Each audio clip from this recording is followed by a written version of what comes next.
Okay, guys, so I've got the best group of people ever with me. We got Erin Janus, James Aspey, Joey Carbstrong, Mike the Vegan, Vegan Gains. We got Seb Alex. And I'm echoing, let me mute my computer. Okay, there we go. After all the time I spent telling these guys how to get it set up, I'm the one who gets the echo. Fantastic. Okay, so this is the big vegan community stream. So the idea here is just, there's a ton of people who everyone follows. It would be nice to see them talk to each other. Let's make it happen. The format is just going to be bring your own topic. So everyone's brought their own topic. We don't know what each other's topics are yet. They can be anything, though. It can be about health, ethics, environment, activism, products, current events, literally anything vegan related. We're just going to rip through those topics. If we have time, we'll take some super chats at the end, and that's basically it. So, yeah, we can kick it off. Does one of you guys want to go first, or do you want me to break the ice? How about the Carnotards getting triggered by that new documentary, Game Changers? Okay, I haven't seen the actual documentary. Tell us what it's about. What's Okay, well, it's directed by James Cameron. It's really just about vegan athletes and a lot of carnivores, like, and just meat eaters in general. But like Sean Baker, he's getting really triggered by it. He's made a YouTube video about it. How every athlete in the Game Changers, they're vegan and their performance has gone down. They're weak and everything.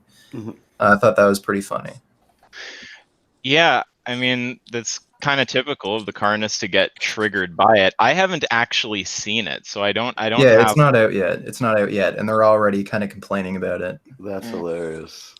But do they have any knowledge of like what they're complaining about? Oh, well, yeah, like, what have they singled anyone specifically? Yeah, I was gonna say they figure out some sort of anecdotal reason for why every single athlete has some fatal flaw, right? So if it's Kendrick Ferris, he lost all of his strength when he went vegan. That's why he biffed it in the Olympics. That's just not a reality. He's the only one to make it. And they just go through one by one of, Patrick Baboumian, he actually didn't really get stronger when he went vegan. It just, even though you see on camera and the numbers of people showing that they got stronger. Niman Delgado, he built all his muscle eating dairy. But the reality is he gained like 10 pounds. That's funny. It's like the expectation. Once you're a vegan, you have this super high expectation. You have to be competing at the top level. You have to be the biggest bodybuilder in the world. Otherwise, the vegan diet is deficient. It's failing you. I saw a post that the strongman Patrick Baboumian shared yesterday, actually. It was on his YouTube channel.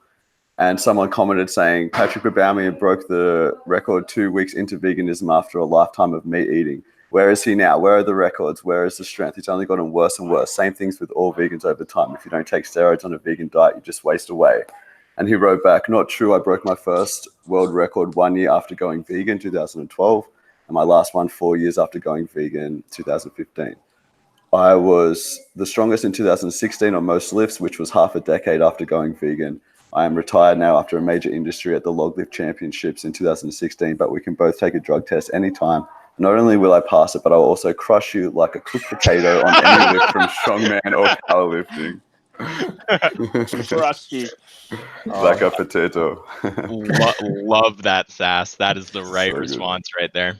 Here's a good thing to bring up like now because of this. Do you think there's any problems promoting veganism solely on the idea of performance and health when veganism is actually a moral philosophy?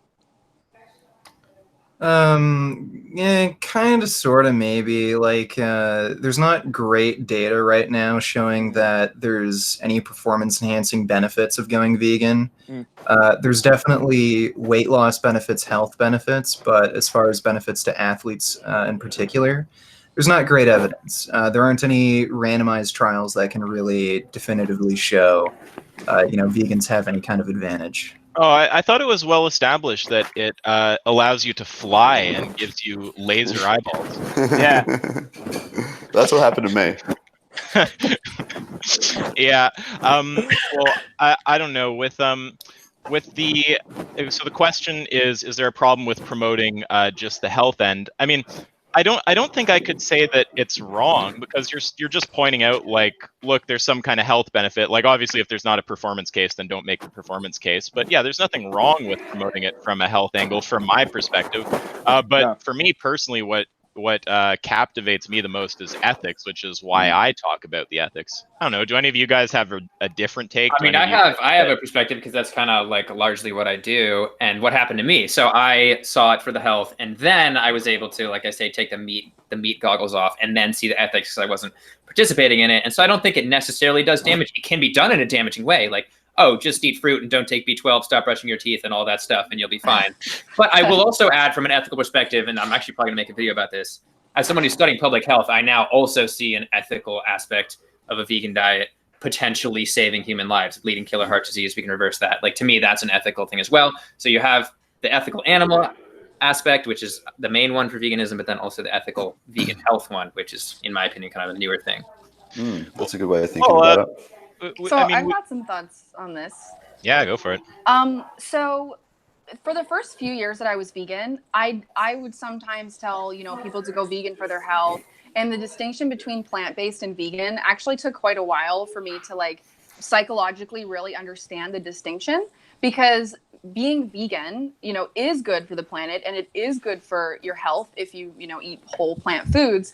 But I think it is important to make the distinction between plant-based and vegan, because vegan is it's an ethical movement that, rejects commodification and exploitation of animals. So a lot of people will be like, oh, I'm vegan 3 days a week. And it's like, that's impossible to be vegan 3 days a week, because you can't be you can't be not racist 3 days a week and then be, you're either racist or you're not. You're either vegan or you're not. So I think it's good to tell people, if you become a vegan, you may have health benefits and you may, it will be better for the environment. But I feel like more than ever moving forward in the activism that I'm going to be working on,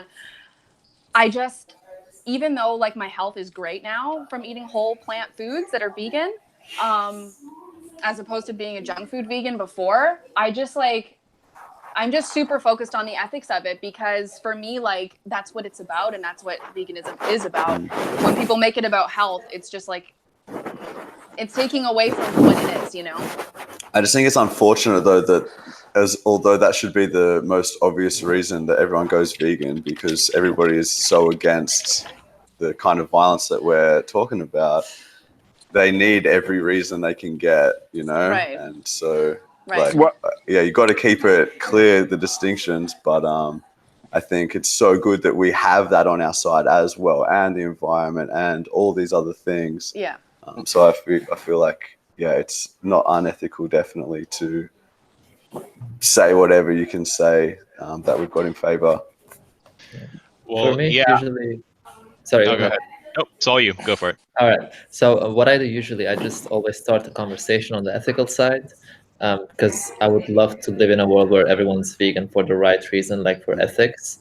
But unfortunately, not everyone cares about ethics. Not everyone cares about animals. Not everyone cares about justice. So when I do see that the only way to continue is to either bring up health or environment, then I just use that. But it's definitely not my first shot, because people don't even give up smoking when their doctor tells them you're going to die in a year if you continue. Why would they stop eating animal products just because I told them so, But if it's the only way to do it. So I guess I kind of see the different sides here, because I certainly resonate on some level with what Erin says, right? For me, let's say that the Nazi Holocaust had some kind of bad health consequence. That just wouldn't seem to me like the important problem to point out. I think the ethical problem would just kind of be a little more important. But there's also this pragmatic kind of real world reality that different people respond to different cases. Someone's got a lot of background noise. I'm not sure who that is. If you're able to mute when you're not talking, if you have background noise, that'd be killer though. So the ethical case seems very, very important to me. But the reality is that the health case actually does persuade a lot of people and open the door. So Mike made the point that he initially got into it for health, and then that opened his eyes to the ethics. And if that's a reality about what happens, that's a reality. So I think where I have to sit is somewhere in the middle. If I look at it from a kind of utilitarian perspective and I just say, what's going to create the most good? It does seem true that if we have some level of health activism, that is actually going to be the most conducive to making people vegan. But that's not to discount how important the ethics are. People use health as a justification, like it's a survival justification. Like they're like, well, I need to kill animals for my survival and for a general state of well-being. So that's when you need to bring in the studies and the research and, the Academy of Dietetics statement and things like that. So people know that, hey, we don't need to. We can be just as healthy or even healthier as a vegan, Right. and it's not a necessity for you to stab animals in the throat for protein or B12 or. So let's see if we can get to consensus on it, because maybe we can agree. And please don't be scared to disagree. Maybe we just won't be able to get to exact agreement. So I think we can all agree that there's health stuff that's certainly worth talking about, and that can we all agree that it's worth having some people doing the health thing at minimum? Yes. Oh yeah. 100%. Hell yeah. It's a necessary part because At of minimum, all the yeah. lies that people believe about what they need to be healthy. So I Okay. feel like you almost can't do it without it. And if Okay. ethics is your end goal, somebody who is vegan completely for their health is a massive step closer to making that ethical connection than somebody who's just eating meat, like whatever. Sure. So when you're maybe- already down the path, it's the momentum's already there, and it just seems easy to make that connection. So maybe we could tie this up by saying, tell me if you disagree, we all view ethics as the most important thing here, but we also all see that it's vital to have people doing the health activism. Would that be a fair thing to say, or does anyone disagree with that? Well, I don't think you can be vegan for health because there's leather jackets and there's circuses and there's animal testing and all those things don't really impact your health. You can be a food vegan for whole foods plant-based eater but once you like what Mike said before, once you get the meat out of your diet and the dairy out of your diet, you see the world differently. I think something happens with your consciousness, and you're more likely to step into the other ends of all the ethics. But yeah, I do think they support each other quite well. We need both of them. We need all angles firing at once for sure. Yeah, Okay. and I think that I think encouraging people to remove animal products from their diet for their health is amazing, and encouraging people to go plant-based and don't eat animal products is amazing. But when you say go vegan for your health, like Joey said, you can't, there's still leather jackets and stuff. So I'm totally for plant-based health activism, don't eat dairy, meat, eggs, fish, or any of that for your health. But then it's then to encourage people to become a vegan and live a vegan lifestyle for the ethics. That's the balanced approach. But like I said, I know people who say that they're vegan and because they don't eat animal products most of the time, but like Joey said, they'll totally buy a ticket to the zoo and pay for animals to be exploited. So they're not vegan, they're plant-based, which is better than just being a meat eater, but it's not vegan. So Erin, you'd say your problem is really just about the conflation of being plant-based and being vegan.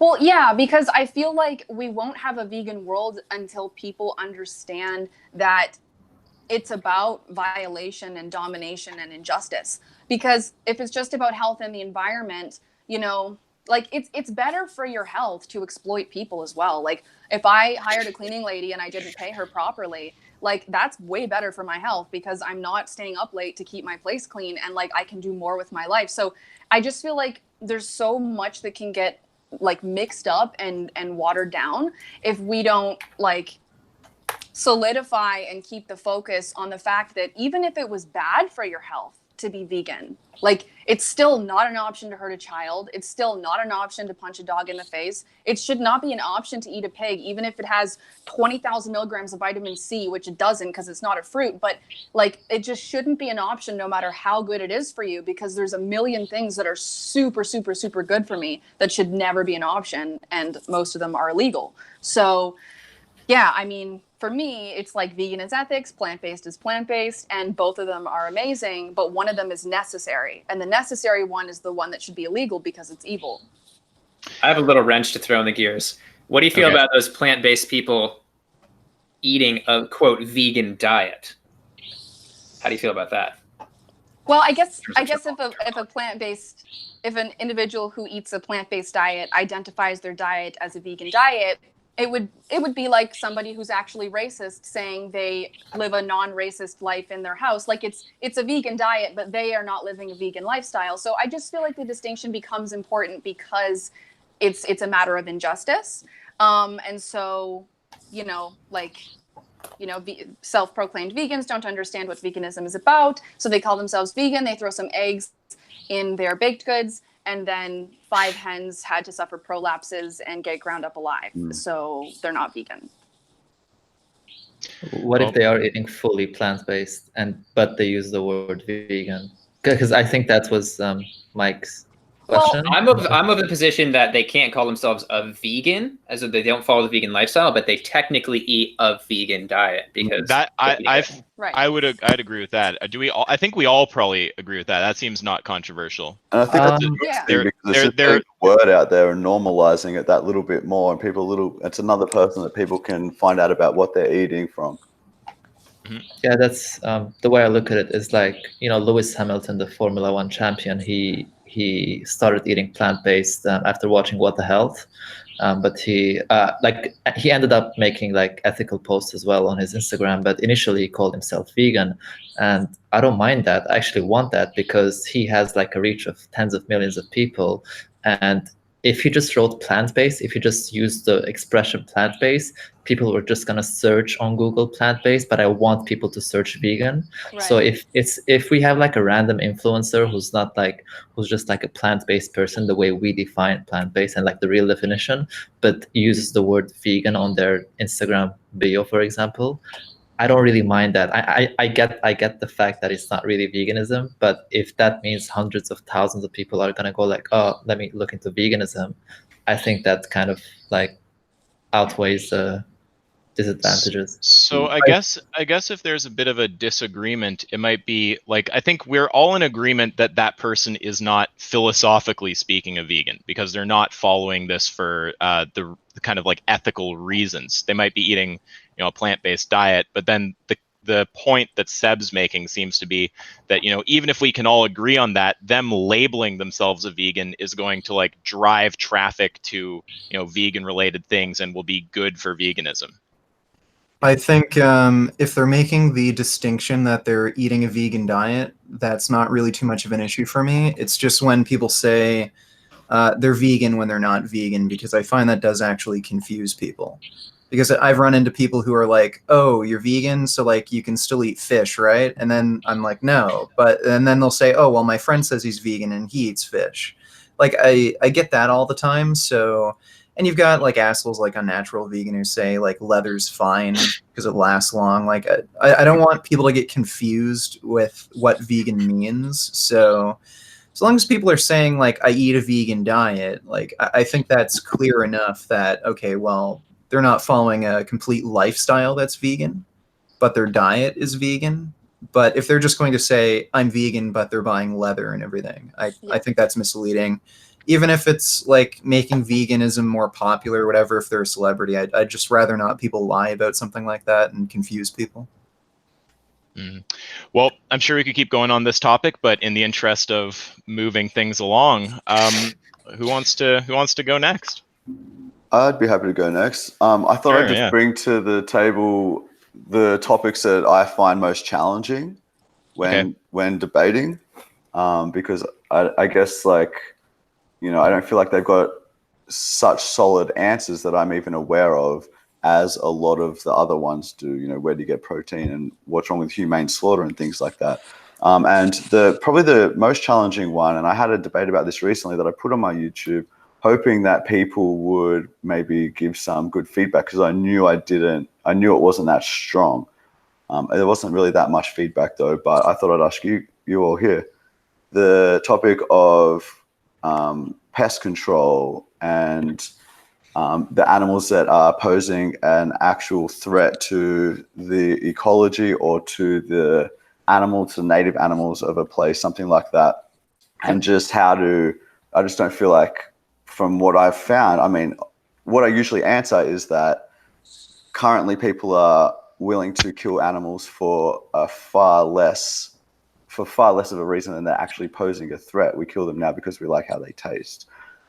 As that kind of change in people happens, we will start to find more ethical ways to also deal with the animals that we consider posing some sort of threat, or being killing more animals than, like killing a lot of animals in the area or something like that. But in the meantime, you know, I'm not sure of, I also say they should spay and neuter and trap and release and things like that. But I was just wondering if anyone here had like a really solid... I was just going to say, dude, like what I usually say is like human beings are causing the most environmental destruction. We're causing the most species extinction. We're the biggest pest on the planet. And our answer to that wouldn't be let's kill people. Like that wouldn't be an ethical way of dealing with us. So I just... But what is the answer, man? Because I feel like, so I put that to them as well. And the answer that I get back is sort of like, well, yeah, but how practically can we do this? There's this many of them. There's this many of us trying to sort out this problem. What's a practical, cost-effective, actual solution that we could put into place to, you know, fix this problem? I think. Do you want to go first? Yeah, you can go ahead. Yeah, like I actually have a friend who's a hunter, and I've talked about this with him at length. Killing is it's a pragmatic solution, but it's not an ethical one. Like, you know, Joey brought up the point that humans are the most environmentally devastating species on the planet, but we wouldn't ever think of culling our own species for environmental reasons. So killing, it's definitely a practical, easy solution, but it's not an ethical one. Now, if you're talking about like an alternative solution, like really, we have to invest in alternative solutions. I think right now, like we don't really have a great solution to these sorts of things. But I've talked about this with my hunter friend. Like white-tailed deer in the United States, they can be a huge issue. They're one of the animals that are really hunted to control the population. A lot of that comes down to just land management issues. A lot of farmland was actually reforested, and if you actually tear down some of that forested area again, reduce the population size, reintroduce some predators like wolves, coyotes, there's a lot of different ways to do this that might not even involve direct intervention like spaying and neutering.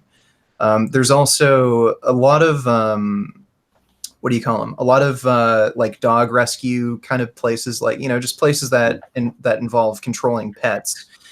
They've actually invested money into a gun that will actually chemically neuter animals. Wow. So this hasn't been developed yet, but there's solutions that will probably come forward in the future. Like basically, instead of hunting deer, you can shoot them with a gun that will just make them infertile. Just shoot them with the anti-natalizer 5000. Yeah. Cool. Yeah, that makes sense. That sounds good for the future, and I think it's just a one I find challenging because you know, it does vary place to place, and it's just one that they can throw in that makes them feel like there's some sort of moral obligation to actually do that killing, which obviously there's got to be better ways. Well, I'll say one or no. You go ahead. Yeah. I was just going to say, but they eat meat, dairy, eggs, and butter, and use all these other animal products of animal exploitation. But they sort of pigeonhole you into that. What if I hunted a pest? But that's not how they live their lifestyle. That's you know, it's just crazy. Richard once had a whole debate with a guy who was trying to run an argument like this. You remember No Bullshit with his eat crabs? Eat strictly invasive. Oh yeah, eat the invasive green crabs. Yeah. So I would say, I guess, one or two things here. So like the first thing to notice is that regardless of your stance on this kind of stuff like pest management, that doesn't your stance here doesn't have to say something about your stance with respect to just like stabbing something in the throat to eat its corpse, right? So we can make a distinction there. And then with these kind of issues, I mean, the exact pragmatic solution to each given animal in each given area, I mean, that's going to vary, obviously, situation to situation. Of course, we should always try to do the most humane thing.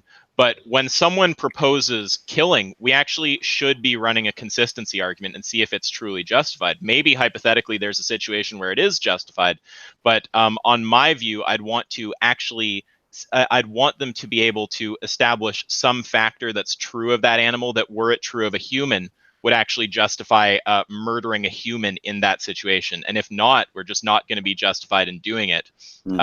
If so, then I guess. But I think that would be a kind of tall order in most cases.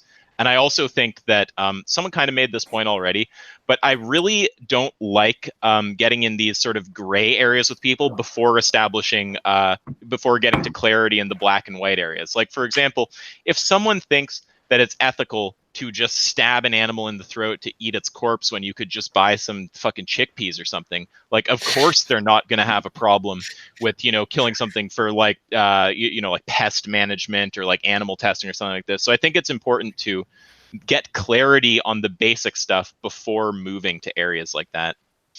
Does anyone else have anything on this topic before we take it on? Even if we are going to recognize that there is a pragmatic issue here, like we can't just let some animals or invading species overpopulate. Like, if we were to go like 50 years in the future where we have like, self-driving automated cars, we might look back and say like, holy crap, I can't believe we, made people drive these huge tractor trailers and it was such a dangerous job and people would fall asleep behind the wheel and crap. And there are so many car accidents. Like, technology and just investment into things, like it constantly makes things better.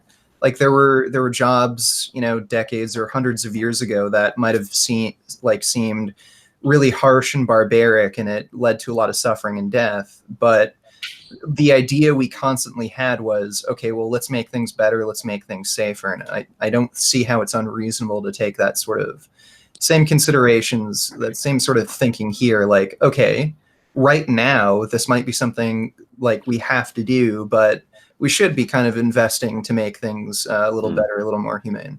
Yeah, and I would add, well, first of all, the detail, I think we have 4,000 truck-related deaths in the U.S. But in terms of just a simple example, like I lived in a farmhouse in Iowa for a while, and we had a ton of mice. And, the person before me, of course, just killed them all. And instead of doing that, I got the catch and release traps. And then I also sealed the house better. So the problem wasn't going to be as much of an issue. Obviously, there's still some ethical impact there. Like maybe I trapped a mom with baby somewhere, and obviously I felt horrible about that. But like there's the issue of them like potentially threatening your health and stuff. So it's obviously super gray area. So probably just move on. And also, we don't even entertain alternatives. Like, the first solution we have for nearly everything when it comes to animals is kill them. Like, why don't we entertain some, like...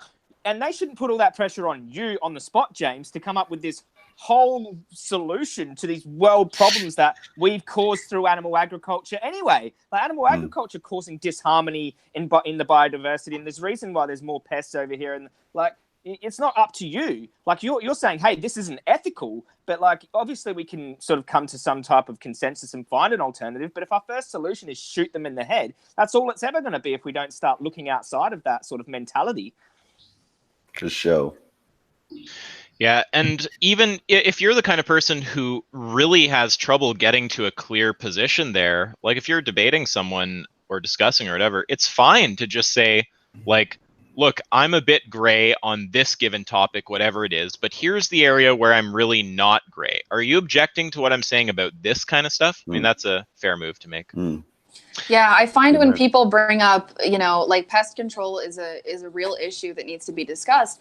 But most of the time when people are bringing up these things, it's to avoid answering or confronting basic things. Totally. Like, do you think a mother cow deserves to suffer for your latte? Like, it's so bring them back to the subject. Don't let them avoid the subject, and then, discuss pest control once they address what they're trying to avoid. Couldn't agree more. Yep. Good call. All right, guys, Thanks, I'm going everyone. to... Yeah, of course. Thank you, James. Man, I do what I can, All right, I'll go next, I guess. So I think everyone's expecting me to bring some like nerdy philosophy logic topic, but I'm going in the opposite direction.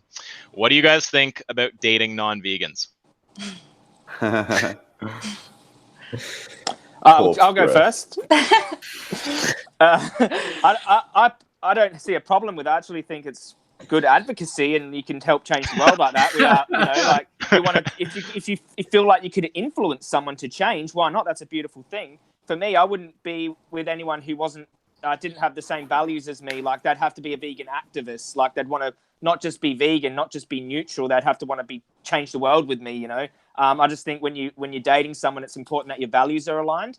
But in terms of someone being open, I don't see it's actually a good thing to be with someone who you can influence and get them to stop exploiting animals and, have a positive impact on them.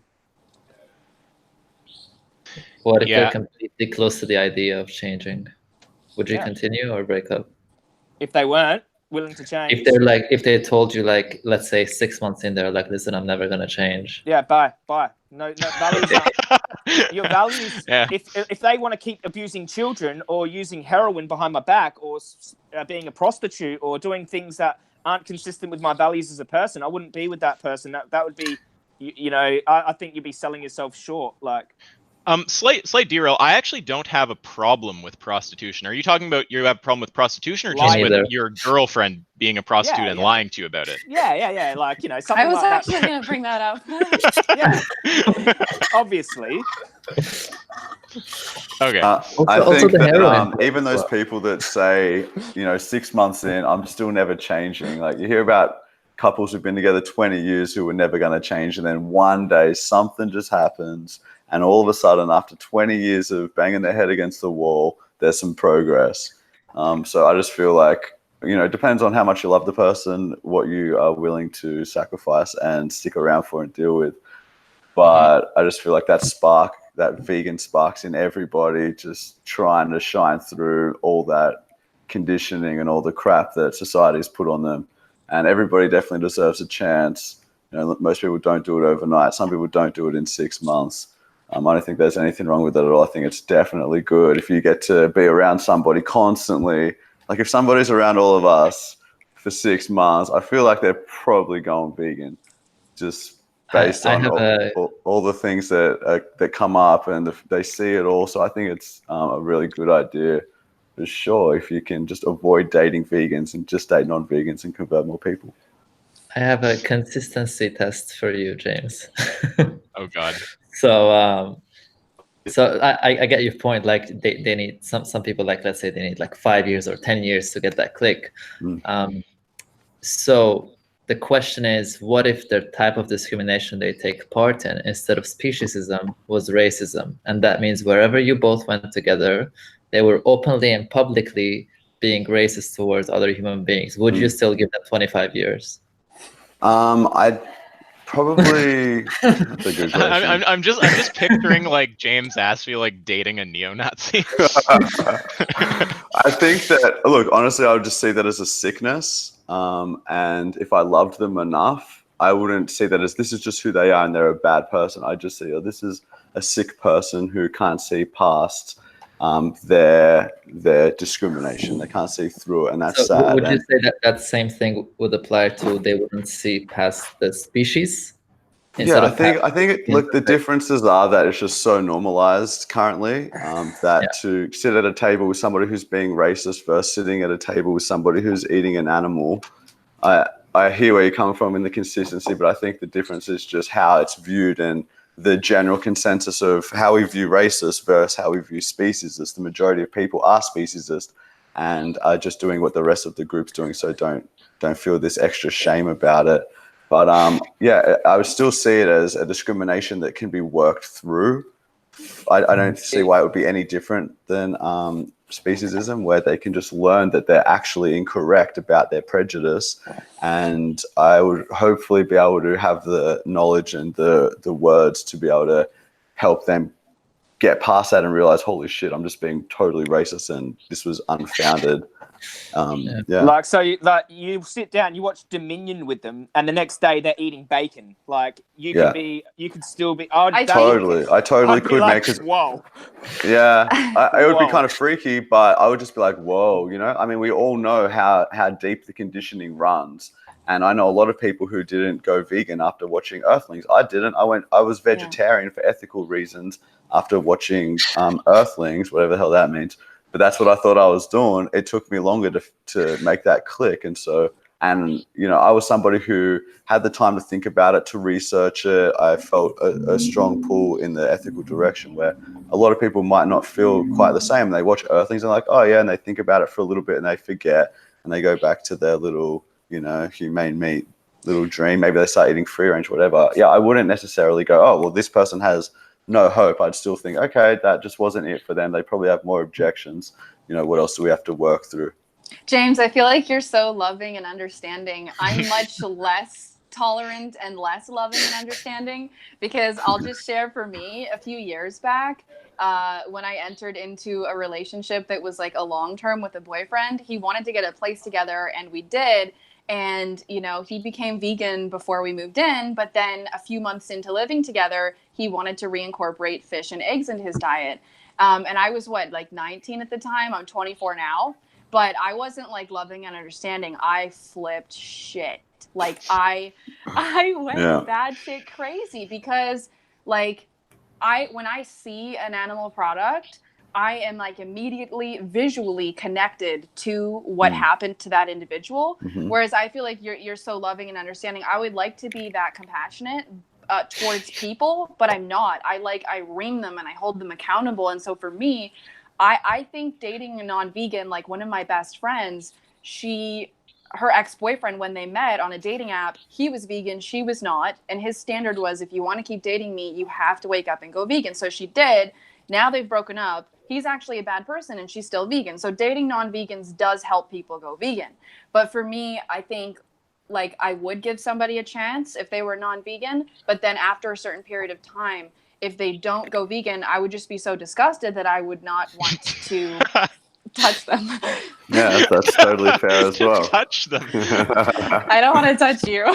Yeah. Well, do you think maybe that having a different approach with your boyfriend at the time, like let's say instead you were like, okay, well, I really don't think you're making the right decision, and here are my reasons why, but look, I can't change you, and you do what you've got to do, and I think you're wrong. I do love you, but I think you're wrong on this one, and I hope you figure that out again soon.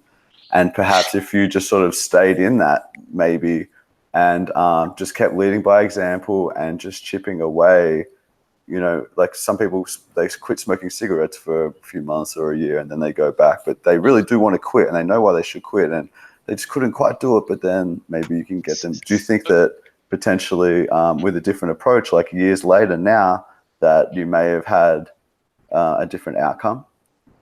I think it really depends on the person. So I think depending on the person's personality and their history with relationships and like their upbringing, like sturdiness and strictness may work better with some, and then love and compassion may work better with some. But I think it all comes down to like our individual level of tolerance and how much we can, like, you know, how much we can handle. But yeah, I like moving forward, I'm a lot less directly, like I don't freak out on people directly like I used to. I instead just try to channel my energy into, okay, what project am I going to be putting my energy into? Because it was a disaster. Like it was very toxic, like because he felt like he needed fish and eggs for his health, and I felt like he did not, and it was war.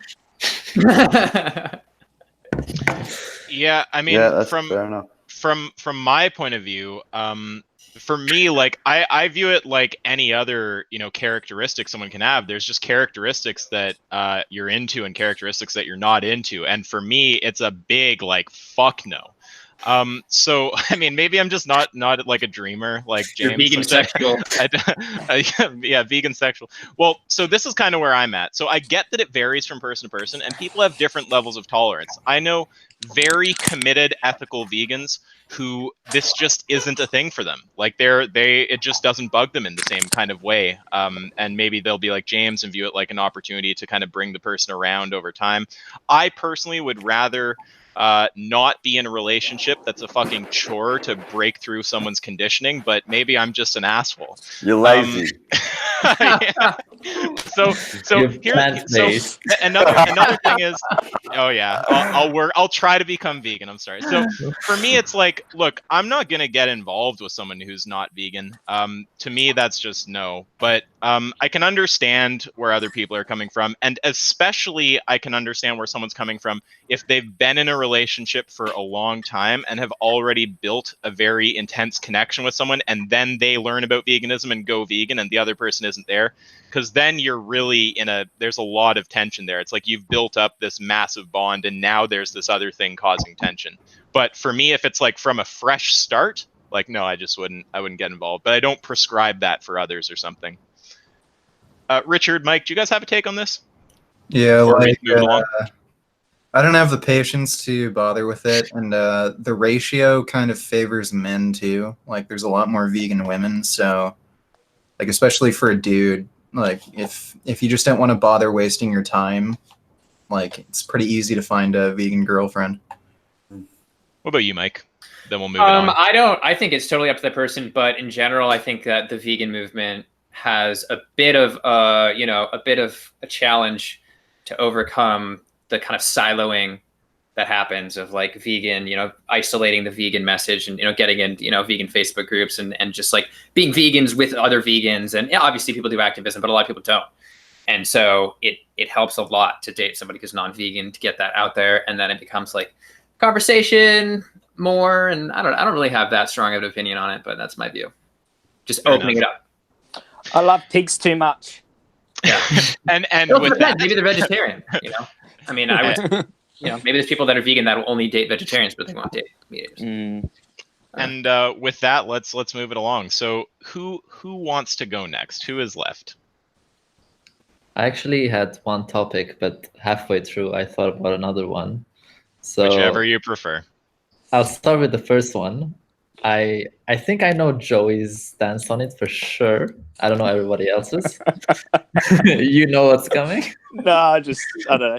All right. So actually, they're kind of connected, but I'll start with the first one. It's basically what is our stance of vegans eating in non-vegan restaurants or promoting vegan products of non-vegan companies.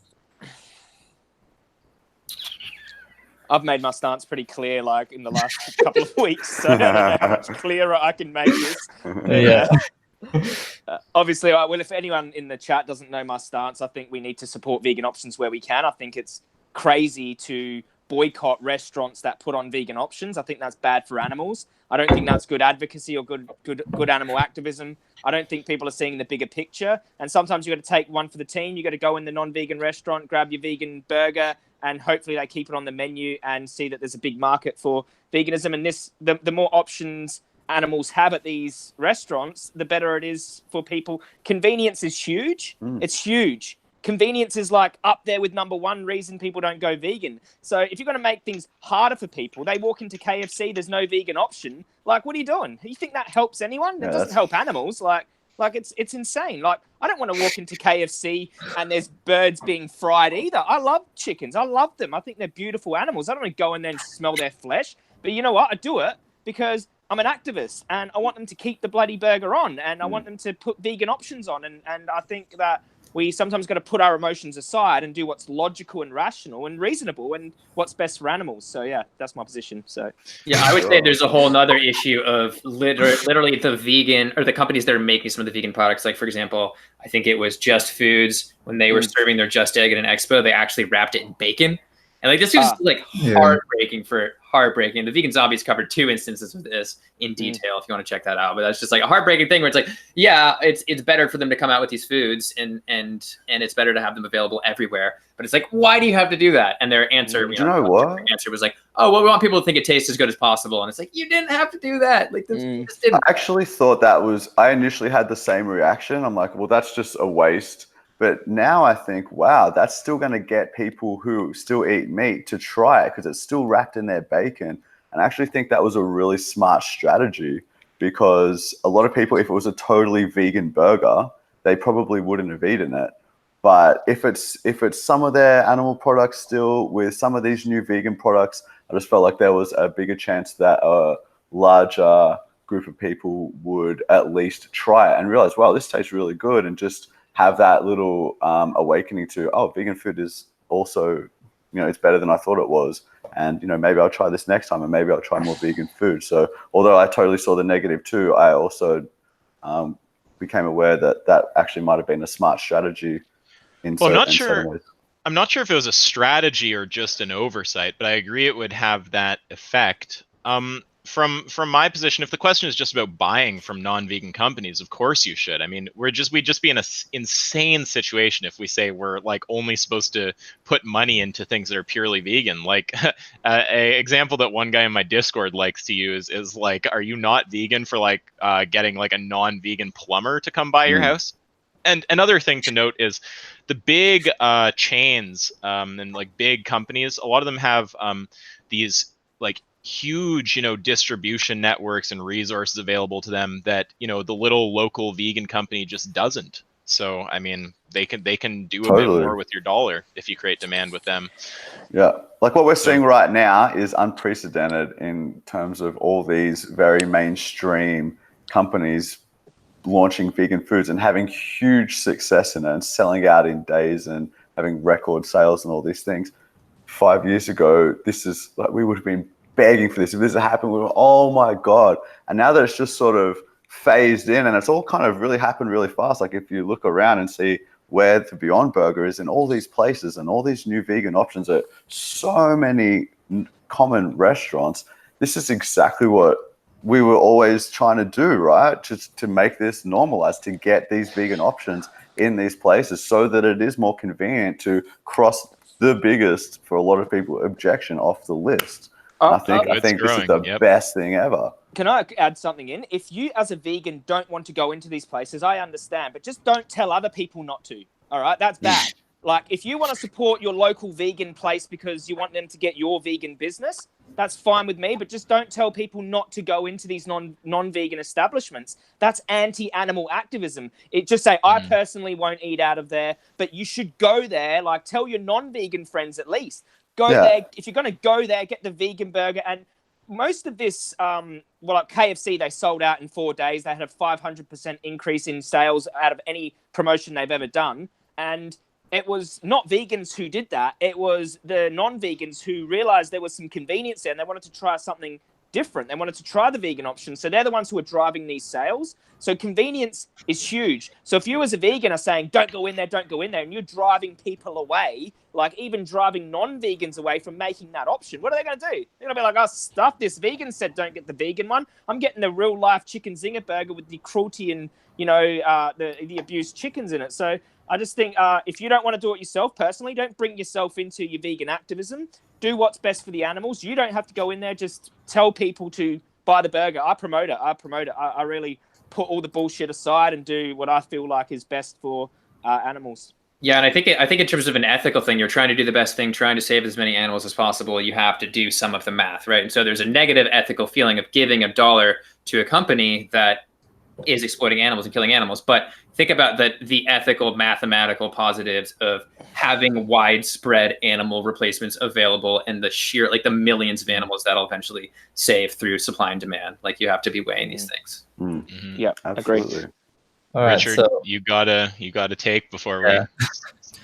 Yeah, like I'd agree with Joey.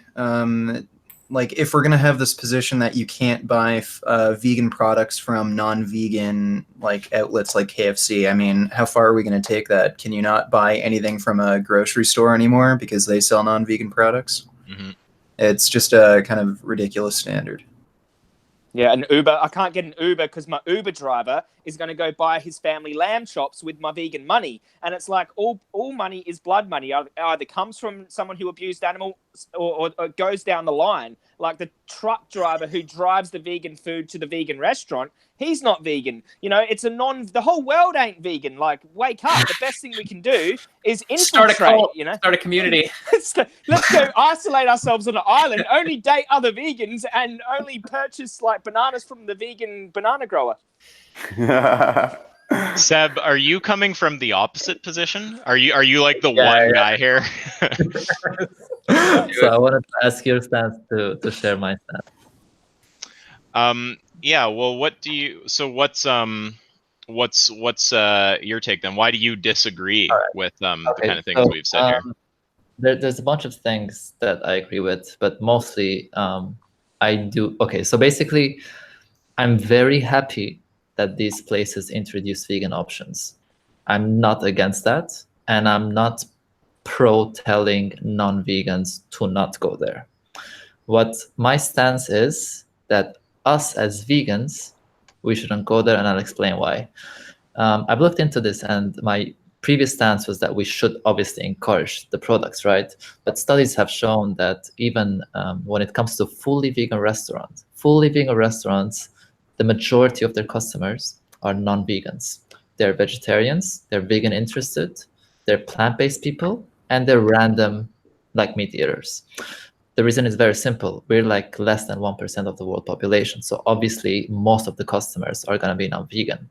So when these restaurants make vegan options, they're not doing it for us. Like Joey said it himself, when there was like 400% more sales, it wasn't because of vegans, it was because of non-vegans seeing it and going like, fuck, I want to try it, you know? And that's what I think it's so amazing, because it actually normalizes veganism. And it also provides a very cheap option for people who can't really afford eating at fully vegan restaurants, which are most of the time more expensive than these places. So I think it's great that the option is there. But because the whole marketing part doesn't really rely on us, like imagine who would make a business model that is only aimed at less than 1% of the world population. No one. Like it's like a suicide, like business suicide, if you make a business that is only for less than 1%. So these options are not for us. They're for those who are interested, because the rise in veganism, like even on Google search nowadays, the word veganism is more searched than vegetarianism, which wasn't like that years ago. So because of that rise of interest in veganism, people are more open to trying out vegan options at these places, which is why I think it's so amazing. Now, the reason why I think we should always try to, whenever we have the option, eat at fully vegan businesses is because I want to put a demand for vegan businesses, not vegan products at non-vegan businesses. So I want companies to say, okay, if you want the numbers, we have to be fully vegan. And there's so many places, especially in India, where a lot of restaurants were boycotted by vegans until they switched from vegetarianism to veganism. Obviously, not everyone has the same population of vegans or fully like plant-based people as India. But I think in general, because those options don't rely on us, we don't really have to do anything. Even if all vegans today stopped going to KFC, KFC is still gonna have that option because so many people are interested. Hi, Erin. Now, So, sorry, I've just got to ask, what happened? Well, You're in a different place. Like, what is going on? Yeah. she pulled the Joey. This guy's Yeah, wondering the same thing. So my internet decided to stop working. Yeah, I was just wondering. So I'm at a cafe. I had to run to the cafe because my internet just stopped working. Okay. I thought maybe someone pissed you off with the whole dating non-vegan stuff. No. I was gonna make a joke. I was gonna say maybe like Sparage was like outside cutting the line. Hey, I wonder if Sparage would date a vegan. I wonder if all these carnivore people would date a vegan. That's a whole other question. Jeez. Okay. No, and what I was saying to James was that like I think it's wonderful that he has so much love and compassion. I wish I had that much. I love that we are now just back like 15 minutes in the conversation. No, I'm just fucking around. Okay. So Seb, with respect to what you said, I don't agree that, or sorry, I don't disagree that it's, you know, it's like there's no problem with going and buying at vegan places. I just don't see the case that there is a moral problem with buying a vegan product. So, and in fact, actually, wait, everyone else has given their take. So before you, Erin, what's yours since you just got here? So Seb's point is about he's of the opinion that we ought not buy vegan products from non-vegan places if we have the option to just go to a vegan place. The rest of us seem to disagree. What's your take? I believe that we should buy vegan products from non-vegan places because it increases the demand for vegan products and exposes people to vegan products even more so than allowing somebody to say that they're vegan when they're not. Okay, so now it's officially 6 versus 1. This is great for you, Seb. So here, Um, it's I important. will Well, I mean, say- I don't know if you This is- summarize my position appropriately. Like, I still Oh, okay. choose going to a vegan restaurant because usually those are smaller businesses that have, even if we are 1%, I believe that vegans are more than 1% of vegan only. Okay, in terms of non-vegan restaurants, okay, maybe we're 1% buying vegan products, but in terms of vegan restaurants, like even just rolling into a all vegan restaurant in places where I like know vegans, I see a ton of vegans there all the time. And so for me, it's maybe even if we are 1%, that if that's a 1% that might make or break somebody having to shut down or not, that's an all vegan restaurant. I will go to the vegan restaurant first. It doesn't matter whether or not, like, I'm not going to be anti-vegan products at a non-vegan place, but I'm not going to be as invested into, like, just Okay. the size of the business. Well, So, forgive me if one I more thing. characterized your view. Sorry, just one thing before I pass to you, Seb. So forgive me if I got your view wrong, Mike. So I think can we all agree that there's not a problem with buying vegan products from non-vegan places, but the contention is about when you have the option of getting the same thing from 2 places, one is vegan, one's not. There's contention about in that situation where you should go? Like, Seb, if it's the case that there's not another option, do you say then you just shouldn't buy the product at all, or do you say go to the non-vegan No, place? you gotta eat, of course. Okay, so like, we're just disagreeing about the situation when you can get the same thing from 2 places. One place is vegan and one's not. Yeah. And not only that, also what we tell other people. So I wouldn't say this to non-vegans, but I would share this point with vegans. I guess, Seb, like, you have to be consistent I think consistency and practicality are very important. Like, so if you tell people, no, just buy at vegan places, vegans shouldn't go into these places. I don't actually know that it wasn't vegans who were driving up these KFC sales. I don't know that, dude. I need to see that research, because every time I went to KFC, there was about 10 vegans like, hey, Joey Carp, I'm filming, don't Joey Carbstrong. Like, vegans were going in there buying 30 burgers and stuff. You got to imagine, like, people that used to eat KFC and now they're vegan, they won't for ethics, but not for taste. Yeah. KFC tastes pretty damn good. That spices they use or whatever, you can put those spices on dog poo and it would make that taste good. It's a good secret recipe they got there. So, like, I don't know, Seb. Like, really, is it like? I just don't see it being consistent. Like, no, just don't buy these products. There's a moral problem with it. I will say this though. I've got a friend with vegan business, and sometimes the vegan business is struggling. And I don't think we should go to these places at the exclusion of the vegan businesses, because the vegan businesses will rely on vegans more. Exactly. So I feel. So, like, yeah, if you got vegan pizza place, an all vegan pizza place, please, if Domino's bring out the vegan option, buy it, promote it, eat it. But if your vegan pizza shop is down the road that needs support and help, and they're like ethical vegans for the animals, then hell yeah, go have a party there more so. Go there during the week. And but yeah, I just don't think saying don't go into these places and support I think especially in London, like, London's a vegan stronghold. Like, you can get 10,000 people marching through the streets. You can get 10,000 people marching into KFC. Like, I just don't see that it's not vegans that are driving up these sales. And I'd want to see those studies. I think it's a lot of vegans are driving kilometers or miles to get to these places to buy the burgers. So right. I also wanted to say that not purchasing vegan products from non-vegan places, the effect that would have is sort of like the effect that it would put veganism and vegan food into a node that is it would be like events where it's vegans preaching to the choir. And we see that in religion, and we see that with Christianity, for example. Often they'll only, patronize, like, give their patronage to other Christian businesses, and they just go to the Christian churches. And then for people who aren't Christian, that whole world that they live in is completely foreign to them. And that's actually a problem for us. Like, we think people are going vegan and we think the world is changing, but we're actually still less than 1%. And we're just, like, kind of in this node where we're familiar with this world, but other people are not. So this place I'm at right now, Tim Hortons, there's like one on every corner in Canada. They sell coffee and food and donuts. They just came out with the vegan, 100%, they call it plant-based, but the board says vegan up there. And it's Beyond Meat vegan sausage with lettuce, tomato, and it's on a biscuit.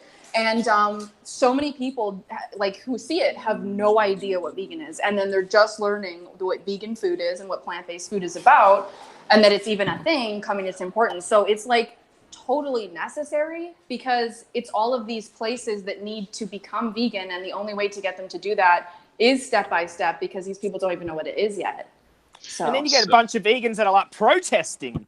You get vegans that are protesting. Like, what's that about, dude? Subway are putting up vegan advertisements. KFC are putting up vegan advertisements. You've got vegans out there protesting against it. And I'm just like, what? I've got hate mail from vegans. Well, they don't understand. They Yeah, don't understand how they need to do some cultural studies and understand how this works, because it needs to happen. Vegan products need to be sold in non-vegan places. Of course, as we talked before, it would make it plant-based. So then call it plant-based, whatever. But to have that option is like, we have to have that. Like, McDonald's have more power than any like vegan on earth. McDonald's have more advertising power than nearly any corporation on earth. If they advertise a vegan burger, they've reached more people than any vegan activist ever has ever. Like, it's just they've got like a restaurant on every single country on the planet. Like, and I just think like, this is what we want. This is like, we're hungry for this. We need this. We need them to help us, you know, help animals. It's like, I don't know. It's like,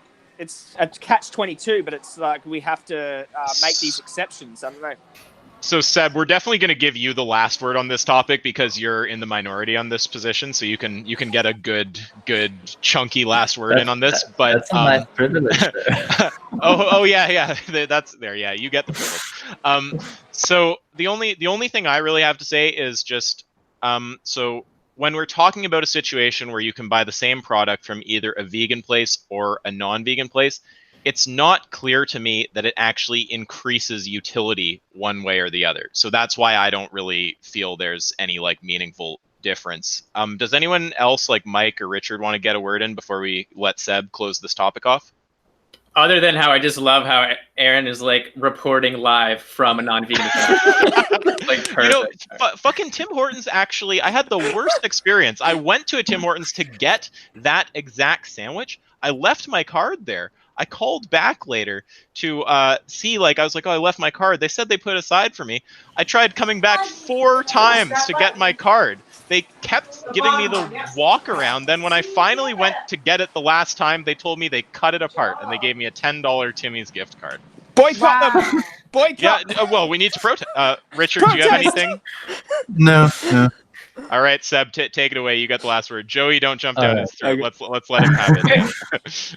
All right, so yeah, I think the most important part is that I'm not against them having the option. I want them to have the option because it does normalize veganism and make it like create that easy part of being vegan. So for example, I do remember also seeing Magnum advertising their vegan ice cream all over trams in the Netherlands, and I think that's amazing because that's how normalization works. Now, one thing that happened was a friend of mine, he asked me, what if it's a test period before they launch it for good? I think in that case, we can just jump in as vegans to give it a boost, you know, during the test period. But then for me, it's also like one thing that happened. There's a Spanish dairy company that was having like horrible losses. And what they did is they just introduced vegan like milk, plant-based milk. And once they got all the boost from the sales from that money, they reinvested it in their dairy part, and they continued their dairy part, like the business. That's also another thing. So even when it comes down to buying something from a company that has either fully vegan options or vegan around vegans, I do whenever I can, I do buy it from the fully vegan company. And one last thing is that for me, it's also just like an extension of logical consistency when it comes to being anti-oppression and discrimination. So when I do have the option to sit at a restaurant where I know the workers are treated well, or a restaurant where I know there's horrible racism, or let's say literally slavery, all right, like the I don't know, like the worst things, like discrimination in general. If I have the option to support the ethical one, I'm always gonna go with that. Now, I know veganism is not completely the same because when it comes to speciesism, there's a complete cultural indoctrination part that makes it a bit different than just being like blatantly racist in public in a restaurant.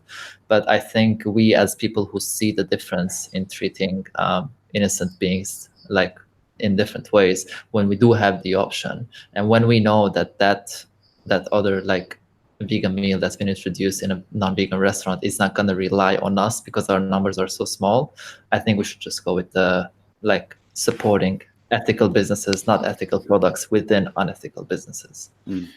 All right. So I think at this point, if I remember correctly, we've been through topics from me, Seb, Richard, and James. So Erin, Joey, or Mike, if one of you want to bring your own topic, go Actually, crazy. before that, I have to actually get going. Oh, okay. All right. Well, it's good chatting with you, man. We'll catch you when we catch you. All right, take care. See you, Peace, bro. brother. Peace. All right. Well, at least we already got through Richard's topic. Yeah, does one of you guys want to go? I guess I could go. Yeah, go Have for you it. guys, I had to drop off because my internet stopped working. Have you discussed bearing witness yet, or people who Nope. stop being vegan because of health? Neither. Okay. Good topics. Well, I think, I mean, I just want to say in like just a couple sentences that I think it's really, really important I think bearing witness is super important. And I didn't realize how important it was until recently. And so when I first became vegan, I was like 17 and I was living really close to Fearman's Pork, the slaughterhouse in Burlington, Ontario, Canada. And seeing the pigs in the truck, it totally changed my life. And then becoming vegan and becoming an activist, I didn't bear witness for a long time. Well, just recently, I started going to slaughterhouses and bearing witness again. And it's like, it's completely, I feel like even vegans can get disconnected from the reality of what's happening to the animals if they're not face to face with the animals who are the victims. So I just want to say that, you know, if you're a vegan who is not active and you don't feel the need to be active, I truly believe that is because you're not making eye contact with the victims. And I think as soon as you do that, like if your brain is working and your heart is working and they're working at the same time, that will really help you to be in touch with that reality. So I just wanted to bring that up quickly. But the other thing I want to talk about, which I feel is super important, is the fact that most people who become vegan and say, I am vegan, it's for the animals, and I care about the planet and my health, they actually stop being vegan. Most vegans don't stay vegan. And that reason has been like reported over and over again, that they get sick or they're unhealthy or they don't feel good or they think that they need animal products for their health. And I just want to speak on that because as we know, there's like new YouTubers and influencers like Sverige coming out of the woodwork and influencing people to believe that veganism is unhealthy and that they need meat. Well, I just wanted to shut this door because it's loud. And I want to share that I was a very, very unhealthy vegan for a long time, on and off for several years. And the number of people who tried to convince me that that was because I was missing meat, dairy, and eggs, it was like you couldn't count it because it was like hundreds of people, and it was essentially everybody who was non-vegan in my life was like, you need to eat animal products. Well, it has been over 7 years. I think I've been saying 7 years for 8 years. And I feel amazing as a vegan now, but I have felt very sick and ill as a vegan before. When I was feeling sick and like shit as a vegan, I actually, like these people who would talk and say, this is why, it would scare me and make me wonder if that was true. But like I said, even if not eating animal products was bad for my health, I still can't do it. Because, like I said, hiring somebody and not paying them is really good for my health because I get to save calories and energy and time and money. So it's not an option for me being in touch. But the reason I was sick as a vegan, I know, as a junk food vegan, I know was because I wasn't taking care of myself properly. And so I know a group of people who identified as fruit-based vegans, fruitarians, and I hung out with them several times. About 5.5 years ago, all of them are back to eating meat, dairy, and eggs. So I also was dabbling in that when I was feeling sick. And so I think it's really important to understand that when people get introduced to the vegan world and plant-based foods, they will sometimes like fall into these small micro communities of like fruitarians or people who eat extreme diets. And then they'll follow that and think that's best and then get sick and abandon, you know, veganism or plant-based eating forever. And I just want to speak to it. I feel amazing. I am vegan and I feel amazing. But before, I was vegan and I felt like shit. And it was because I wasn't eating enough calories. I wasn't taking proper care of myself. I was limiting food groups and I was eating primarily fruit. And it really ruined my life. And so looking at all these people now who, I'll keep them anonymous, but one of their ex-girlfriends said that this fruit-based individual who was a fruit-based vegan and a vegan activist is now in the bathroom, locking himself in the bathroom, watching Sparage. Okay, I have hung out with this guy many times. And so what happens is people end up not eating properly, not taking care of themselves, and then they think it's meat and dairy and eggs that's missing. That's not what's missing. It may be key nutrients, but you can get all of those things from plants. If you couldn't, I should still be sick. Like, I should still be feeling very sick, and I feel great. I eat food from the farmer's market. I take supplements. I take a liquid B complex. I take my B12. So I just want to say, if you're interested in becoming vegan, please be cautious that there's going to be a lot of communities that are going to try to pull you into their way of eating, and that could ruin your health. And that's just what I wanted to bring up. Okay, so we got Erin breaking the structure with 2 topics. So we have it's all good. The bearing witness topic and the vegans and health and like leaving veganism because I think there's a bad health thing. I think everyone can probably speak to that. All I'll say is with respect to the health thing, there is the Ask Yourself Discord server linked below. We have the medical channel in there, which is run by plant-based doctors. If you have health concerns, that is the place to bring them, and you can get them answered by doctors. What do you guys have to say about those topics? Anyone going to start, or shall I start? I know that Mike can just go off on the health thing. Mike's the man for the health thing. I'll just bring in like my personal experience, and then like I can totally see how being an irresponsible public figure and giving people irresponsible, unbalanced advice could have a very serious knock-on effect if you've got a large following, like these isolated diets where you're excluding food groups. And I don't think that's where I've always looked. I mean, no, I'm appealing to authority here, but I've always looked to like these doctors and physicians that have like lots of patients over the course of years, and like Gregor, who always just references research. He's just got a team of research scientists. They pull up the research, and you know, like I've always looked to them for my nutrition advice. And when people go, I went vegan, I felt terrible. It's like, well, when I wasn't vegan, I was a drug addict, felt like crap, depressed and suicidal and obese. And then when I went vegan, my mental health has improved greatly. I'm no longer a drug addict, and you know, I'm slim and feeling fantastic. These are just anecdotes, but I think when people aren't giving balanced advice, and you know, when I say, hey, just look at all the vegan junk food, and they start eating vegan junk food at the exclusion of literally everything else, like a child or something, and then they blame veganism and start buying gas-chambered pig bodies after that. It's just like, well, wait a second, like, have some responsibility for your actions and for your,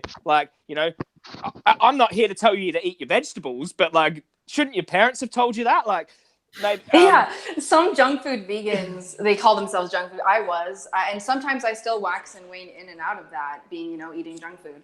But because veganism is it's about animals. So you could eat cardboard and be a vegan, you know, it's like, but there's a meme about how some vegans eat less vegetables than meat eaters because there's so many good vegan donuts and pies and cookies and stuff like that. So it's you know, you have to be careful with that and recognize that sometimes you're not even eating your veggies. But like Mike, there's a study that we were reading through the other day, the Switzerland study, how it showed like vegans are more likely to be deficient in certain nutrients, but so were the omnivore group, and so were the vegetarian group. It's like each diet can be prone to certain deficiencies from certain nutrients. It's just that you have to adapt depending on the diet you have. So the vegans were most likely to be deficient in zinc, but that's okay. Just focus on getting enough zinc. Like the omnivores didn't get as much fiber or folic acid as the vegan group, and it's just like, well, they could probably get a bit more fiber, but like these health arguments, they can always be adapted to. Like, what do you think about that Switzerland study? Let me speak to that study. Well, the B12 and the iron deficiency levels were no different, and those are like the two of the biggest ones that people hit on. And then you mentioned the folate. The vegans had 4 times lower rate of folate deficiency, and that's like basically the leading cause of birth defects right there. That's neural tube defects, and those, you know, that's babies born literally out of brain, which happens. And so things like that are huge. The zinc, you know, I actually talked to Dr. Greger about that, the zinc topic, and he said Well, there's some debate as to whether or not that low level is actually risky or not. Like, we're not seeing problems necessarily manifested in that. Obviously, I would say it's better to get higher status anyway, and like soak some pumpkin seeds, you know, and include some more zinc in your diet. Do a couple days on chronometer, make sure you're getting enough. But in terms of the like life-threatening ones, like you're not going to get heart disease because you have like slightly suboptimal zinc, and of course you should again fix it. But and just speaking to the main thing, like one of the main missions of my channel is to just make vegans healthier as well, because there's nothing worse than like a vegan with really bad health in terms of being a good advocate. And so fixing that, yeah. Like when I was sick, like couldn't do anything. I was so sick and I couldn't help the animals because I was in bed. So it's really important to be like, the health aspect is super, super important. At the same time, I don't want to be pressuring people into like hiding their issues, because the reality is, like, for example, from the Adventist studies, vegans had 78% lower total risk of diabetes. Mm-hmm. That means some people are still going to have diabetes on a vegan diet. And so is that a reason to quit? Like 78% lower, you get diabetes, so you got to quit. Like there's so many ridiculously unhealthy people on an omnivorous diet. And so somebody like Sverige or these low carb carnivore guys telling you to go to their diet because it's healthier, when there's absolutely no research on it. We have, all the research we have on the foods that they eat is horrible, between the heme iron and the carcinogenic nature of meat, et cetera. And, any of the low carb studies increasing all cause mortality by 30% in the meta-analysis, and going on and on and on. It's absolutely insane to think that they're going to be a source of you fixing your health. And yeah, there are certain digestive things you can sort of skip over and delay for a little bit. But the reality is, when you're talking about our leading killer diseases, like we have this clinical studies reversing them. We have the lower rates. Like, where are you going? Yeah, vegans aren't going to be perfect, and you can exploit that lack of perfection as a reason for scaring people out of being a vegan. But it's crazy. Our diets are deficient in one thing, Mike: cholesterol, and the leading killer is heart disease. So, like, the number one killer of human beings, that's like, that's crazy to me. The thing that kills human beings the most is like heart disease and saturated fat cholesterol. The best research we have, meta-analysis of hundreds and thousands of studies, are pointing to the same thing. And like, vegans have the lowest cholesterol level in this study here. Like, is that the micronutrient status in the Switzerland study? Is that the best available research we have comparing omnivores, vegetarians, and vegans with their nutrient status? It's the newest one that actually looked at blood levels of all. Okay. There's a lot of ones that look at nutrient intake, but it's sad because it's not huge and we need to do more. But the reality is, it's giving a pretty good picture of modern Western vegans. But So to see if we can get consensus maybe on what Erin raised here, just with the health before the bearing witness thing.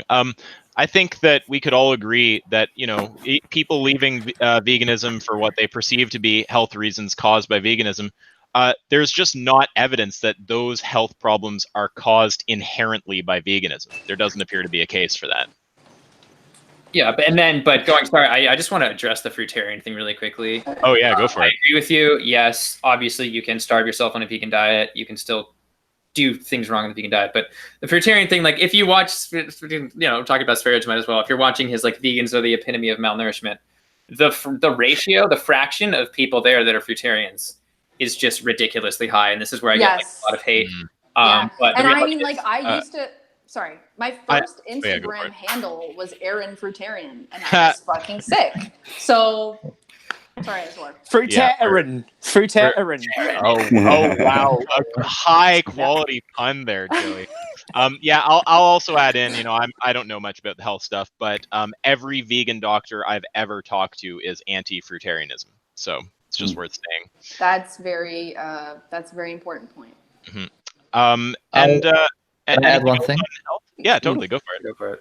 Yeah, so one thing I always bring up is not Challenge 22, but actually the PCRM challenge, the Physicians Committee of Responsible Medicine, because they actually teach you whole foods plant-based. And apparently, I've never signed up for Challenge 22, but apparently they do claim that oil is a healthy food that you should consume as a vegan.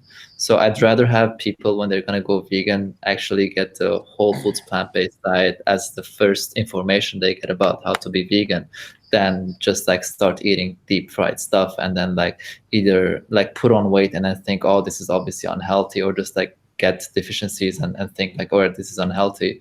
So I think we should be like really considering also promoting the Physicians Committee of Responsible Medicine 21 or 22-day challenge. It's also for free and it's on their website. It's a really good one. I think you need to think of both. Like when, as an advocate, you got to like think of both. So I always give people both scenarios. Hey, because I don't want people to think all they're going to eat as a vegan is whole food. So I'm like, hey, if you care about your health, whole foods vegan, Dr. Esselstyn reversed heart disease in his study. So if you care about heart disease, you care about your health, do the whole foods. But if you want vegan magnums, you want vegan burger, we've got that. Don't worry. So I think just making sure you let people know that there are, there's the option. Whole foods. I'm sorry, I can't get used to people saying vegan Magnum. Over here, Magnum is a condom. You know it. Well, do they make vegan condoms? All right, and then with respect to bearing witness, I mean, I'm sure some of the more street activists, you guys have some stuff to say here. James, Joey, Seb, you guys got any input on the importance of bearing witness? Do you think it is important? If so, kind of why? Yeah, I think it's the sweet spot where it really helps people make the connection, but it's not too graphic that they don't want to watch it or they won't watch it, and it's not too sweet where they're at a sanctuary and it's not really helping them understand what's going on. It's such an easy thing that we can all do, and pretty much totally safe, and really just goes such a long way in making people see the victim and connect with them. And I just think it's one of the best things happening for sure. Probably the most engaged Insta stories I get are when I'm bearing witness. And just gives everybody an opportunity to come and be an activist, Not everybody feels like getting into debates and things like that, but everybody can come and get their iPhone out and share their stuff to their 100, 200 or 1,000 or however many people online.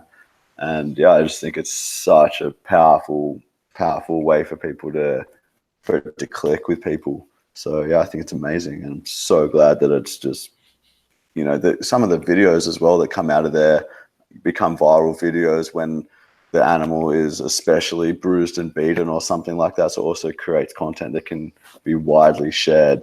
And I just think it's so good.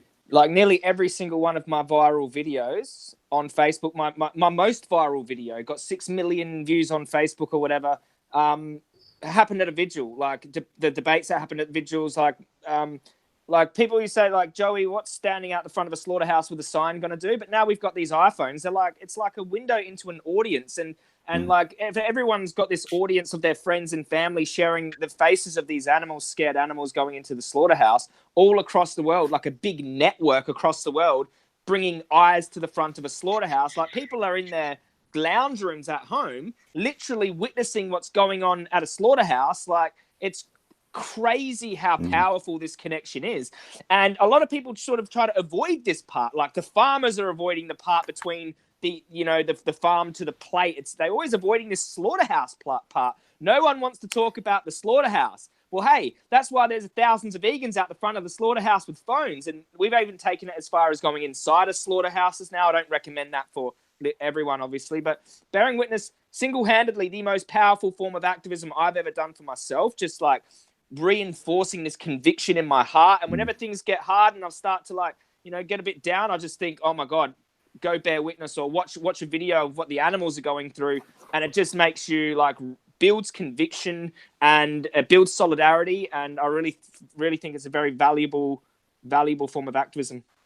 Seb, Mike, you guys got a take, or should we move it on to the last two topics? I think it's really, really great because you actually meet the victims that you're trying to raise awareness for. And that I remember the first time I ever saw a pig face to face was at a vigil. The first vigil I ever did. I had never seen a pig in my life, unless when I was eating that flesh of a pig.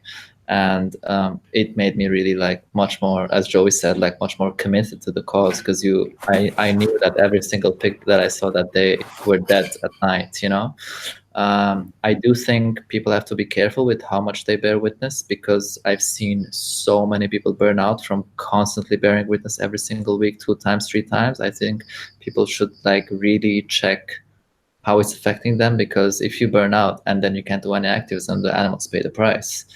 you also pay the price mentally, obviously, but the animals also, and they pay it with their lives.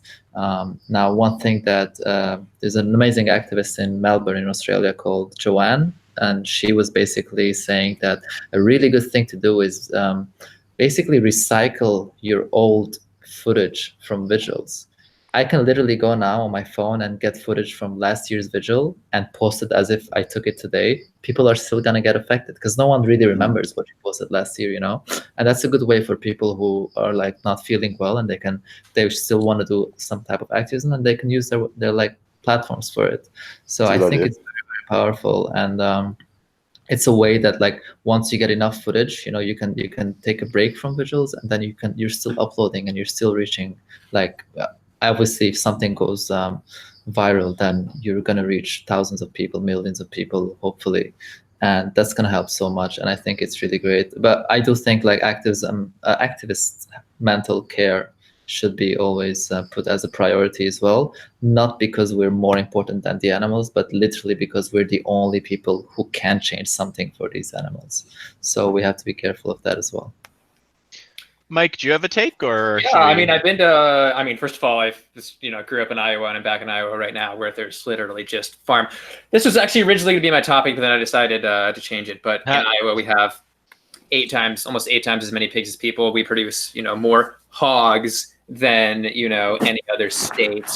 Than the number 2 and 3 combined. And that creates a ton of issues. So I just see these trucks going to slaughterhouses all the time. But I have been to the Farmer John slaughterhouse in LA a couple of times, and just like watering the pigs for sure was a totally a great experience for me in terms of like connecting with the animals.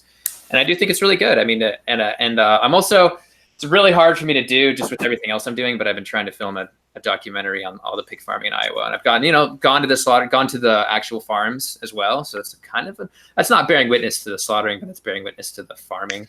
And that's also been really interesting to see for me too, walking up and then just like seeing the pigs and getting drone footage and stuff. But it's sadly, I'm probably not going to finish it anytime soon. So obviously I think it's a great thing to do, but I actually want to change my topic. First, my topic is going to be talking about before we go to your topic, let me get my take in on bearing witness. So with bearing witness, I'm going to be the outlier here. I'm dead inside, so it doesn't really do anything for me, but I see that it does so much for so many other people. Like, I mean, this is like, I'm the odd one out here. Clearly, everyone else finds it very, very meaningful. So it's certainly not something I would ever tell people not to do. It seems like it's a good thing for people to do. Yeah, Mike, sorry, go ahead, please. So I wanted to change. First, my topic was going to be Iowa pig farming. Then I was going to talk about like eating crickets. But now I think the most important thing to talk about would be like preventing burnout, as like several activists here who have been doing it for a long time. And I think that's huge, especially because, people like Gary Yourofsky and Bite Size Vegan kind of getting, going down for the count after just getting totally burnt out. So if anyone has anything to say about that, tips, tricks, hacks. Yeah, I've had CBD oil. yeah. CBD oil? Discount code for you guys. Baths and CBD. There was definitely some times, and I'm sure we've all had it, where all you're doing is animal rights activism, and it's obviously dark and can be soul crushing and frustrating and all those things. So it can obviously be exhausting, and you can burn out. I think it's been really sad to see some of the most influential activists fade away, potentially be in it with something that was avoidable if they had maybe taking better care of themselves. I obviously don't know their self-care routine or anything like that. But for myself personally, things that I've included into my life, seeing that this is kind of a long game, is just taking more pressure off my own shoulders and remembering how many of us are out there, and just allowing myself to enjoy life as well. My goals initially were to create a kind of more peaceful world for us all to live, and that's still my goal. But now I've actually added something, and my 2 things are to do as much good as possible and also have as much fun as possible and live my life as well, and not just only do animal rights activism. And I think that is actually beneficial for the animals because it keeps me in a better frame of mind. Even though it was so hard to initially do this and to break away, I felt guilty. How can I enjoy doing this or that? This is so ridiculous when they're in these cages or at these slaughterhouses. But I just realized that guilt wasn't actually helping me. It was just at the times where I was trying to recharge, still not recharging, because I was just guilting myself through the whole thing and not enjoying it and getting the recharge that I needed. So now I've realized that's actually a mandatory part of my routine, because one, it makes me better in regards to mental health. For me, I think the best way that I can contribute is to come from a peaceful, loving, compassionate place and to reach people's heart. And I do that best when I'm feeling good and when I'm clear-headed and when I'm feeling positive and optimistic rather than depressed and stressed. So yeah, it's been allowing myself to have this in my life, where before I didn't allow it and I didn't think it was the right thing. And also, you know, I don't want to just put content out there purely for vegans, even though almost every single thing I ever post is vegan or animal rights related.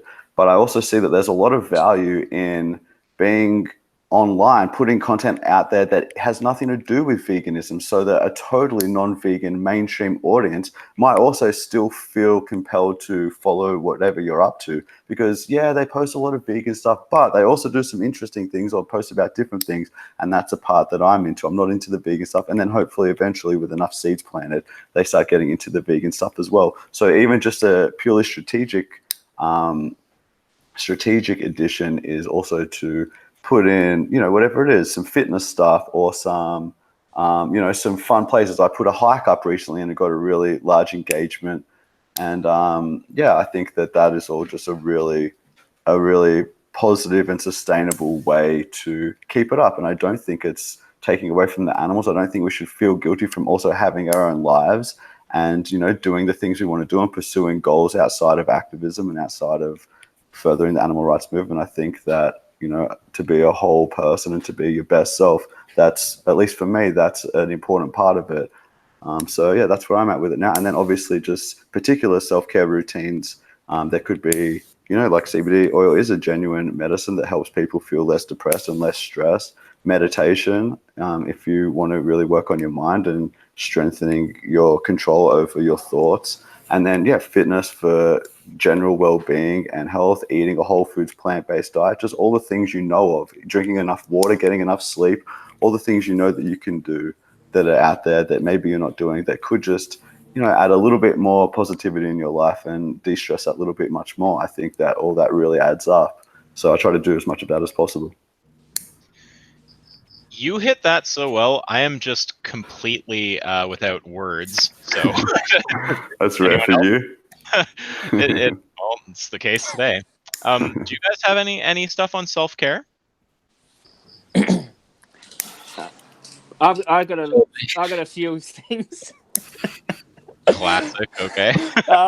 Nah, like, look, I'm gonna say, like, when I got sober and left organized crime gang and pulled myself out of prison and out of like suicidal thoughts and just a really messed up life, anything above that was like amazing. I'm grateful. Like, I'm just grateful to still be alive and not be in prison for the rest of my life. Then I just started to take care of myself and exercise and ate a lot of fruit and did all those things and got my head straight. Then I went full-time activist and got on Patreon and dedicated every single waking moment to activism. I threw my exercise plan out the window. All that was gone. It was editing. That was my exercise, editing, going out, filming. And I've got this fire. It's still in my chest every single day. I can't put it out. Nothing puts it out. It only grows and grows. And it's like this urgency to continuously outperform my last impact.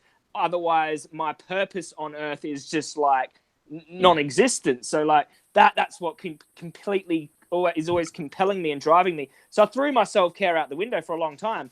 I didn't realize that being in gangs for 12 years could actually leave you with some residual problems, like, you know, that you should maybe put some time aside to deal with those things. Completely thought I'd just be fine. So obviously now I've realized that I need to take care of some of the old demons and incorporate back in some exercise. get back onto tracking my nutrient status and eating more whole foods and things that make me feel good. When it comes to my working though, I go as hard as I can while I can, and then I intuitively pull back, and then I go into a different direction. So like I might go on tour for 4 weeks, film everything, and then I pull back and do something else that's still animal rights related, but in a different direction. So I'm intuitive with how I'm feeling, and I don't push myself to the point of breaking, and I always seem to come out on top and okay. But I just want to stress that if you are taking on all this weight as an activist, a public figure, maybe there's even more weight. People are going to say things about you, nasty people are going to say things about you on the internet, and you haven't, and you're not in a good place mentally, psychologically, or in your own health. Those things are going to compound, and it's going to help you burn out. So if you get your personal world intact and your psychological world intact and your health up to scratch, and you're exercising and getting some of that anxiety out the way, and you're sleeping well, all of that other stuff that's going to come as an activist, it's going to come. You're always fighting. You're always coming up against it. There's always someone saying something about you. That's not going to be as bad if you've taken care of yourself. So I think they should come hand in hand. But yeah, I'm still learning on the self-care part, but I think we're getting there. Seb, Erin, anything on self-care? Do you want to go, Erin? Yeah, sure. So yeah, self-care is super important. Like I said, for a long time, I was not taking care of myself properly. Stress and anxiety would get the best of me. And of course, a lot of that was from what's happening to the animals. Can you hear me okay, or is it loud? Yep. Yeah, you're good. And so I would go to bed at 5 a.m, over and over again, and I wouldn't exercise, and I wouldn't eat properly. And then the research and the work and the planning and the activism that I could do was minuscule. So now I ride my bike every day, and I feel better. And so simple things like exercise or taking time to have a bath and make a tea, that is really important. And, you know, people who aren't doing activism are all about this. So if you're going out of your way to face horrors and injustice and be an activist, you need to do it even more than the people who aren't doing it. So than the people who aren't being active. Couldn't agree more. Good call. Well, we're going to be on to the last topic unless Seb has any input here. Yeah, I'll just add a few stuff. Like, I think there's one thing that I personally was even thinking when it comes to burnout. I had this not philosophy, but basically argument in my head with that, which was basically, if the animals don't get any rest, I shouldn't either. Like, I'm not gonna rest until they get their rest. Yeah, and that's that's burnout. not great. That's burnout 101 basically. And no, really, and I kind of proved that to myself by recently doing around, I think, 37 or 38 university and school talks in 30 days. In total, it was 49 events, because there were also workshops and vigils in 45 days. And by the end of it, I was just like I don't want to talk to anyone. I don't want to, like, I basically, I was just talking with my friend yesterday. I was like, I literally want to take a break from life and then come back. So I was like, how amazing would it be to just be in a coma for 6 months? Like, obviously I'm not talking like, and I'm not here like to talk about victims of like a car accident that are in a coma. I was like just mentally thinking like, I just want to be in a coma for 6 months and then come back, you know, like I need that break. And that's the sign of burnout, you know, and obviously that's going to happen when you do activism in the mentality of, I won't take any breaks until they do. And that's very dangerous. And I think a couple of things that helped me a lot was one friend told me that, you know what, like when I said, I think I'm going to take a break from street activism and just like edit videos and like start putting more YouTube content, he was like, this month I'm gonna do more activism for you. So like it's like the tap, you know, like, so like I'm gonna take your weight on me for this month, don't worry about it. And then another thing is surrounding yourself with the right people. And Erin actually reminded me of something that is really funny, but you have no idea how much helps me. Hanging out with non-vegans nowadays is one of my favorite things to do, because sometimes I want to stop just at least for 5 minutes, thinking of what's happening to the animals. And as amazing as my vegan friends are, even when we're like taking a break, we're like, oh yeah, maybe we should check out some farms, like, no, like I want to just like take a break, and non-vegans are amazing at that, like you go chill with them and like they're like in a park and they're talking about their problems, like, oh, my friend told me I look ugly, or like, I don't know, like some random shit that we would never think as a problem.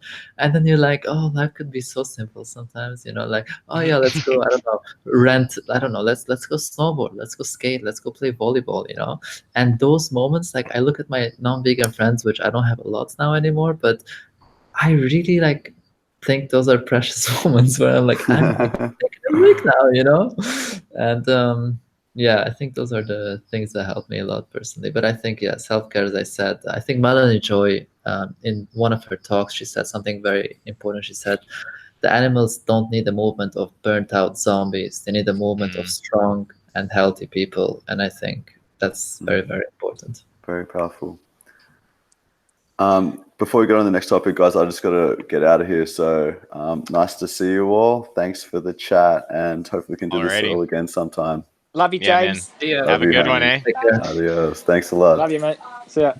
Alrighty. Well, Mike, let's. Wait, Mike. You've been making videos for a long time, dude, and you do a lot of research and a lot of editing, and your videos are very high quality. That takes a lot of mental energy, and you get a big audience, and you have a lot of critics. How do you deal with burnout? Well, I mean, I guess it's true. I think I've released at least one video a week for like the last almost 4 years now, 3.5 years, over 3 years, 9 months or something.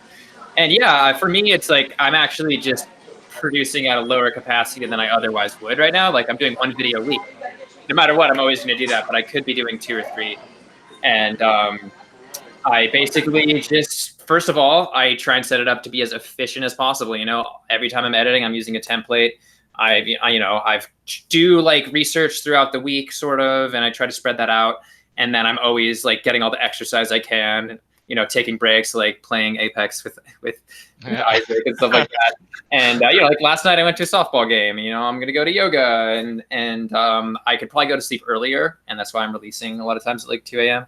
That's like the one thing I'm trying to work on next, but keeping that going and just knowing like when too much is going on. Cause I'm also building a tiny house and doing a master's in public health. And so I'm just trying to be as efficient and get as much lazy time in as possible. So I can like grind, be super efficient, and then like chill out and just be like, yeah, all right, let's just like do nothing for like 24 hours. And so that's how I roll. So could we maybe sum up on self-care by just saying it's important to actually have a life outside of veganism, friends, activities you like, stuff like this. And when you're getting too negative, if that's something that happens to you, just put some more time into that other stuff. Yeah. Okay. Well, I promise. Next year. No. Yeah, or just take the Joey approach. Yeah. All right. Joey, speaking of you, you're the last topic, so let's hear it and let's close this out. I don't have one. No, I do. I think I've forgotten it. I don't know. If you've forgotten it, I didn't honestly expect this to go for quite as long as it did. Yeah. So I mean, we can. Yeah, I think let's just call it. I'll just read through the super chats in case there's anything, and then we'll call it a stream. Yeah. So I can't see the super chat because I am on my phone in a cafe. So then listen extremely carefully. Okay. All right, so we got $5 from Salman. What's your guys' opinion on fish? And if it's an actual health food, don't support it. But I've heard from some sources that it's healthy. Let's do these like bullet point, like not get into big talks about them. So, Mike, you want to hit that one real quick? Fish and health? Sure. Yeah. Obviously, fish is healthier than other meats. So you can have a population of standard American diet and then switch them to fish, and they'll do better. There's the omegas in there, which are just going to do less damage. They also have the TMAO. There's things that are bad about fish, like there still is a saturated fat and the cholesterol. And so that's the way I take it. It still has the animal protein effects and things like that. But somebody can be doing better. They'll be doing way better if they're eating that than red meat or something. What about the bioaccumulation of the toxins in the ocean, like PCBs and mercury, and the bigger fish have got the higher concentrations of these toxins, yeah? Yeah, and how even if you're trying to eat non-toxic fish, 20% are mislabeled globally according to Oceana. So they'll say it's not tuna when it is tuna or something like that. And even in Chinese in sushi restaurants, it can be way higher. I think it could be up to like 40 or even 50%. I just want to say parasites. Fish is like a huge source of parasites, especially in raw sushi. So saying fish is good for health and stuff, it's like, it's got parasites. All right, $5 from Antonio Myers. This is my second week being vegan, and I just want to say thank you to Mike, Vegan Gains, and AY. Well, you're welcome from me. $5 from Megatai. We need legislation granting the right to life to animals. They did that to a damn lake. Why not for animals? Well, I think we all agree on that. Full-time vegan with $2. Panel is missing Logan Blake and Red Pill. Don't know who Red Pill is. Logan Blake's pretty small channel, so I don't know about that. But thank you for the donation. $5 from Gary Williams. I ate 4 bags of Guardian fish sticks earlier. What is with the fish comments? 4 bags of Guardian fish sticks earlier. Is that unhealthy? Yes. $2 from Gary Williams. I will also say sorry to interrupt. It has some of that isolated protein, and so there's just a level that you don't want to go over. Like you don't want to go over. I think it's like 4 grams of leucine in a single sitting because that boosts IGF-1, which is what animal protein does because of its profile. And so you don't want to go too high. That's my Hey, Mike, I just want to say something.